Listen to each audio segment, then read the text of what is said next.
안녕하세요 여러분. 오늘도 이렇게 함께 해주셔서 정말 감사합니다. 오늘 이야기는 단순한 이적 뉴스나 한 경기 리뷰가 아닙니다. 최근 미국 축구계를 뒤흔들고 있는 수많은 이야기들, 그 중심에 있는 손흥민, 그리고 그를 둘러싼 리그의 변화와 감정, 논란과 상징성을 차분하게 하나씩 짚어보려 합니다.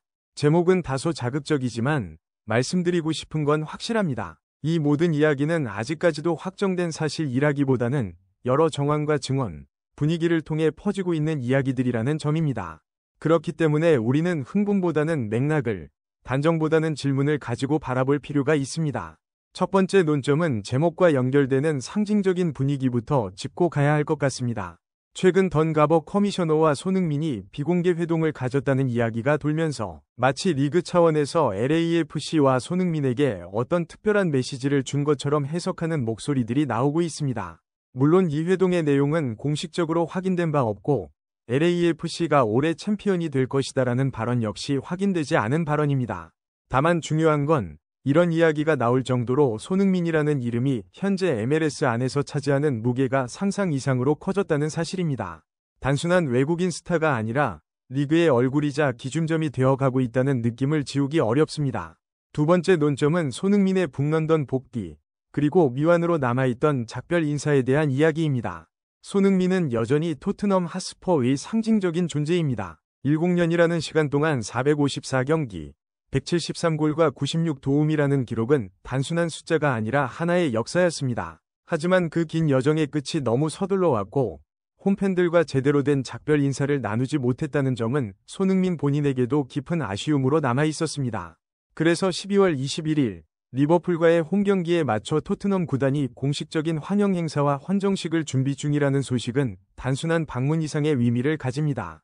이는 손흥민이라는 인물이 여전히 북런던에서 어떤 위치에 있는지를 다시 한번 확인시켜주는 장면이 될 가능성이 큽니다. 세 번째 논점은 스타성, 그리고 숫자로 증명된 손흥민의 영향력입니다. 2025년 유니폼 판매량에서 손흥민은 MLS 전체 2위를 기록했습니다. 이는 그가 8월에 합류했다는 점을 감안하면 사실상 충격적인 수치입니다. 라이오넬 메시와의 비교는 언제나 쉽지 않지만 인간계 1위라는 표현이 나올 정도로 손흥민의 상업적 파급력은 이미 검증됐다고 볼 수 있습니다. 다만 개인적으로는 이 수치를 가지고 메시를 넘느냐 마느냐를 따지는 논쟁 자체가 큰 의미는 없다고 봅니다. 손흥민은 메시를 쫓는 존재가 아니라 MLS 안에서 지금껏 없었던 기준을 만들어내고 있는 선수이기 때문입니다.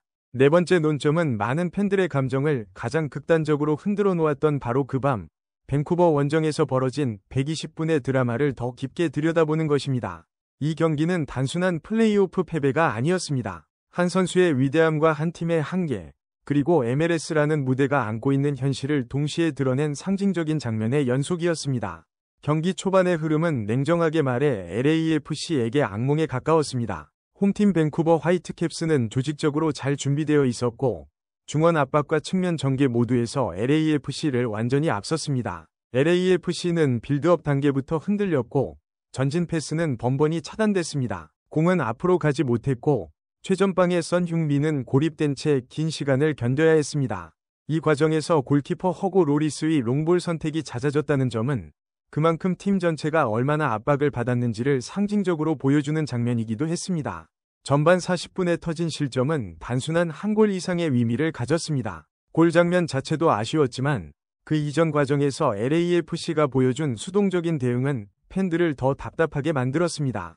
이어진 추가 실점은 흐름을 완전히 홈팀 쪽으로 넘겨주는 결정타였습니다. 이 시점에서 많은 팬들은 여기까지인가라는 생각을 했을지도 모릅니다. 전반 종료 휘슬이 울렸을 때 스코어보드에 찍힌 0-2는 단순한 점수 차라기보다는 경기 내용과 멘탈에서 벌어진 간극처럼 보였습니다. 그러나 후반전은 전혀 다른 이야기가 됩니다. 이 팀을 다시 경기 안으로 끌어당긴 존재는 결국 손흥민이었습니다. 후반 15분, 문전 혼전 상황에서 보여준 집중력은 월드클래스라는 단어 외에는 설명할 방법이 없었습니다. 한 번이 슈팅이 막혔고 두 번째 슈팅도 튕겨 나왔지만 그 모든 상황을 끝까지 따라가 세 번째 터치로 골망을 흔드는 장면은 이런 선수가 왜 팀의 중심인지를 단적으로 보여줬습니다. 이 골 하나로 경기장의 공기는 완전히 바뀌었습니다. 침체되어 있던 LAFC 벤치는 살아났고 밴쿠버는 처음으로 흔들리기 시작했습니다. 이후 밴쿠버의 수비는 노골적으로 손흥민에게 쏠렸습니다. 공을 잡을 때마다 2명, 3명이 동시에 달려들었고 작은 파울과 압박이 끊임없이 이어졌습니다. 그럼에도 불구하고 손흥민은 볼을 지키고 시간을 벌고 동료들을 전진시키는 역할까지 떠안았습니다. 이 시점에서 이 경기는 더 이상 전술 싸움이 아니라 한 명의 슈퍼스타가 얼마나 팀의 생존을 좌우할 수 있는가를 보여주는 시험대가 되었습니다. 하지만 연장전은 냉혹했습니다. 숫자가 부족한 밴쿠버는 완전히 라인을 내리고 버티기에 들어갔고 LAFC는 기회를 만들었지만 결정적인 한 방을 끝내 넣지 못했습니다. 이것은 손흥민 개인의 문제가 아니라 팀 전체의 마무리 능력과 구조적 숙제였습니다. 아무리 한 명이 경기를 끌고 와도 마지막 한 발을 대신 넣어줄 누군가가 없다면 축구는 잔인해질 수밖에 없다는 현실을 보여준 대목입니다.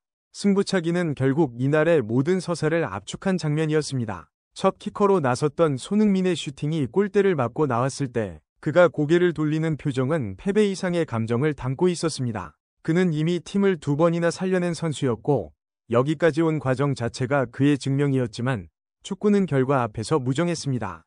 그 이후 이어진 실축들, 그리고 마지막 순간의 종료 휘슬까지 LAFC의 시즌은 그렇게 끝났습니다.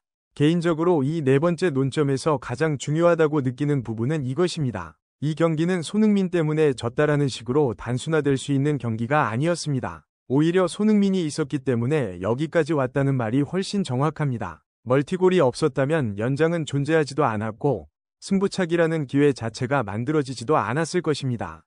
결과만 놓고 책임을 묻는 시선은 쉬울 수 있지만 경기를 지배한 흐름과 감정을 함께 보지 않는다면 이 밤이 가진 의미를 제대로 이해할 수 없습니다.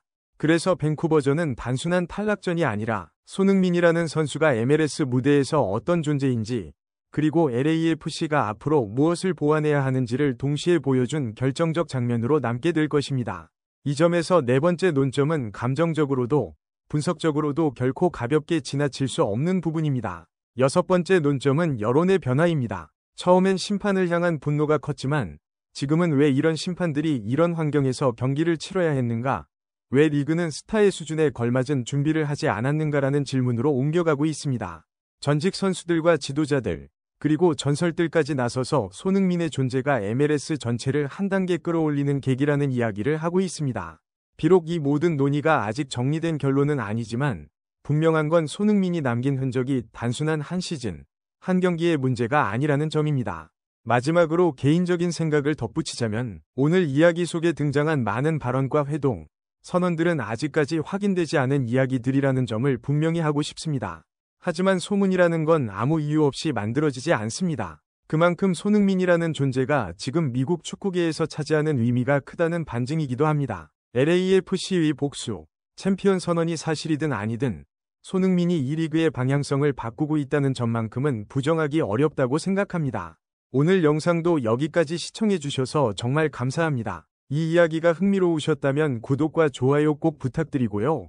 여러분의 생각은 댓글로 자유롭게 남겨주세요.